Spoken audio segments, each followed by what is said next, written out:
KKR এবার আইপিএলে 2025-এর তাদের দ্বিতীয় ম্যাচ খেলতে যাচ্ছে। ম্যাচটি হবে 26শে মার্চ গৌহাটিতে রাজস্থানের বিরুদ্ধে। এটি কেকেআরের প্রথম এবং অ্যাওয়ে ম্যাচ হতে চলেছে। প্রথম ম্যাচেই কেকেআর আরসিবির বিরুদ্ধে হেরে গিয়েছিল। সেই 2 পয়েন্ট পাওয়ার সুযোগ ছিল কেকেআরের কাছে, যেখানে সেটা কিন্তু তারা হাতছাড়া করেছে। কিন্তু যা হয়ে গিয়েছে তা নিয়ে হয়তো ভাবার নিয়ে দরকার নেই।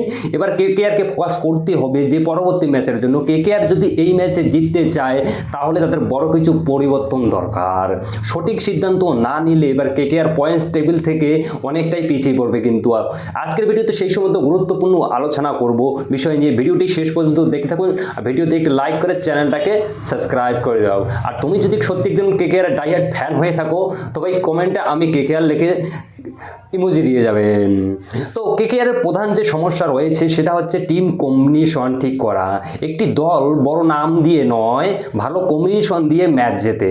আরসিবির কম্বিনেশন এবার শক্তিশালী ছিল, কেকেআর সেটা ছিল না। কেকেআরের খেলোয়াড়দের মধ্যে বোঝাপড়া হয়তো ভালো হয়নি।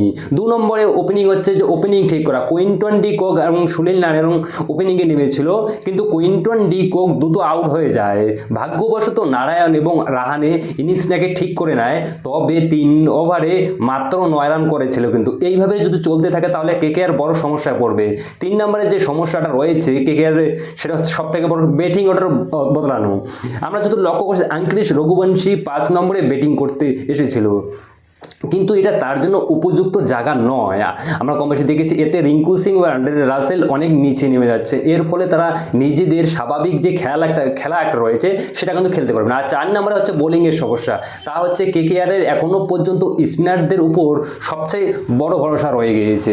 কিন্তু প্রতিপক্ষ আইপিএলে বাকি যে দলগুলো রয়েছে সবসময় যে স্পিনারদের বিরুদ্ধে খারাপ খেলবে এমন তো কোনো কথা নেই। তারা স্পিনারদের বিরুদ্ধে ভালোই খেলবে, যেমনটা আরসিবির ক্ষেত্রে হয়েছে। তারা স্পিনারদের দারুণ খেলেছিল, তাই ফাস্ট বোলারদের উপরেও কিন্তু ভালো করে ব্যবহার করতে, ফাস্ট বোলার যেমন হর্ষিত রানা রয়েছে এমন কিছু টেকনিক ব্যবহার করতে হবে। রাজস্থান রয়্যালস তাদের হোম গ্রাউন্ডসে তারা দুর্দান্ত খেলে, তারা সহজেই হারতে চাবে না। তাই কেকেআরকে বাড়তি কিছু শক্তি নিয়ে রাজস্থানের বিরুদ্ধে নামতে হবে। আমরাও কিন্তু দেখেছি যে 2024-এ রাজস্থান রয়্যালসে আমাদেরকে কেকেআরকে হারিয়েছিল, ঠিক আছে।